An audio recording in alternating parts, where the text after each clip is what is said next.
नाही, मला त्याच्यावर कधी बोलायचं नाही आहे. त्याच्यामध्ये अनेक लोकांचा प्रयत्न झाला, अनेक राजकीय पक्षही उतरले होते, CJPनेही त्यांची भूमिका घेतली होती.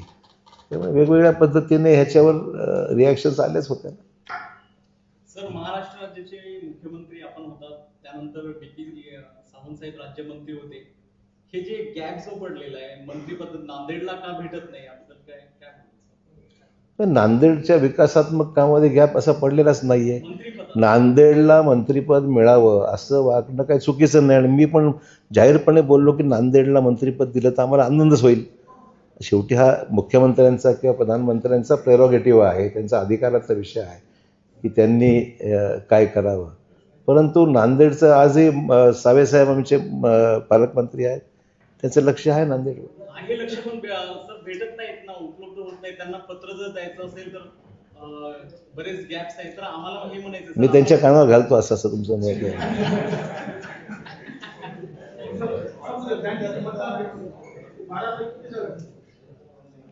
सगळ्या जागा आहेत तुमच्या, 12पैकी 12 जागा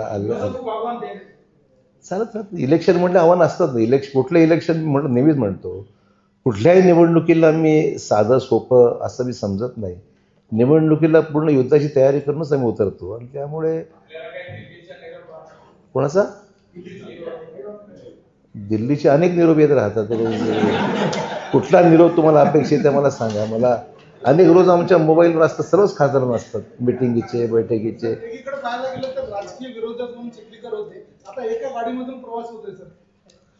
नाही, तुम्हाला मी सांगतो ना, कदाचित तुमचा गैरसमज आहे. म्हणजे आता तुम्हाला प्रश्न काही माहीत नाही काय तुम्हाला विचारायचे, कोणाला विचारा तुम्ही.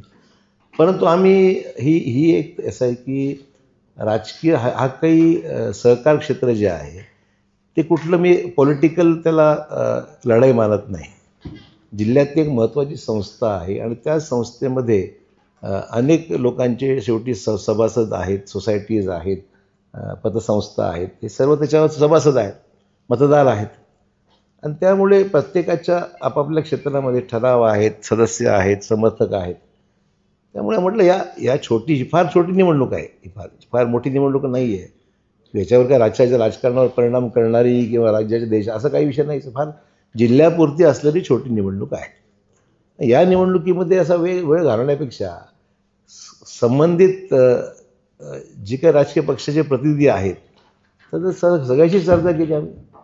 आणि आम्ही म्हणलो ही पक्षविरहित अशा प्रकारच्या संस्थेमध्ये डायलॉग असला पाहिजे, एक चर्चा झाली पाहिजे, डायलॉग असला पाहिजे. आणि त्या डायलॉगला मी स्वतः सुरू केलं. म्हटलं चर्चा करायला मी तयार आहे. आणि डायलॉग झालं, बरेचसे प्रश्न सुटतात ना, कसा प्रश्न कशामध्ये आहे. त्यामुळे प्रश्न मार्गी लागले. 11 जागा बिनविरोध आल्या हे त्याचंच लक्षण आहे ना. डायलॉग झाला म्हणून झालं हे.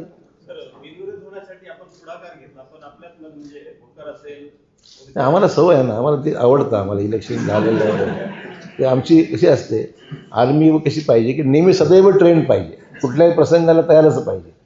त्यामुळे आम्हाला सवय आहे, ती चालत राहते.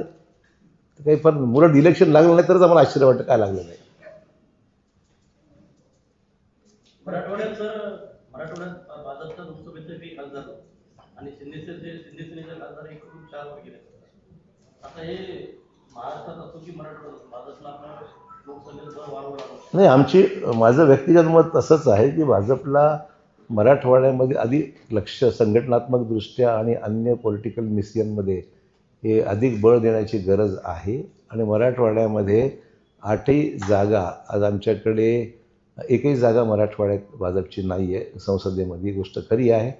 त्यामुळे येणाऱ्या काळामध्ये भाजपची जागा अधिक वाढवायची आम्हा सर्व सहकारी मित्रांचा आमचा प्रयत्न राहणार आहे. आणि त्या अनुषंगाने जे राजकीय निर्णय घेण्याची गरज आहे ते निश्चित घेण्यासंदर्भात आम्ही पक्षश्रेष्ठींना बोलणार आहोत की मराठवाड्यामध्ये BJPची संख्या वाढली पाहिजे. आणि त्या अनुषंगाने आमचा प्रयत्न निश्चित राहणार आहे. शेतकऱ्याकडून पीक विमाचे फॉर्म भरून घेताना स्वयं घोषणापत्र लिहून घेतलं जाते की कृषी कर्ज घेतलं नाही असं. ते काय कोण घेत आहे? कोण घेत आहे? मला माहिती घ्यावं लागेल, मला कल्पना नाही काय घेत आहे. माहिती घेतो.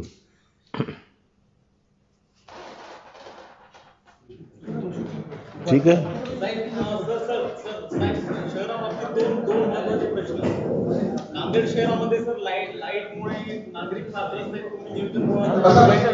तुम्ही एक दोन मिनिटं बसा ना. हा प्लीज सर. हा. नांदेडची लाईटमुळे सर इतके लोक त्रस्त झालेले आहेत. आपण ही सूचना दिल्या काही अधिकारी- विजेच्या संदर्भामध्ये नांदेडच्या शासकीय बैठकीमध्ये मी आणि अन्य आमदारांनी सुद्धा खूप तीव्र भूमिका मांडलेली आहे.